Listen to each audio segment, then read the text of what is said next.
ప్రముఖ స్వాతంత్ర సమరయోధుడు, భారత ఉప ప్రధాని, భారత తొలి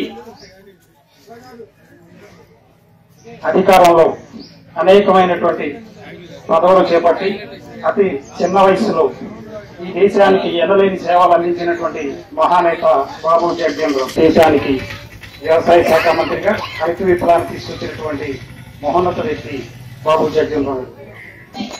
జగజీవన్ రామ్ గారి జయంతి కార్యక్రమానికి ఘనంగా నివాళులర్పించడానికి వచ్చేసినటువంటి వివిధ గ్రామాల ప్రజలు, పెద్దలు, నాయకులు అందరికీ కూడా ధన్యవాదాలు తెలుపుకుంటూ ఈ యొక్క కార్యక్రమాన్ని ముగించడం జరుగుతుంది.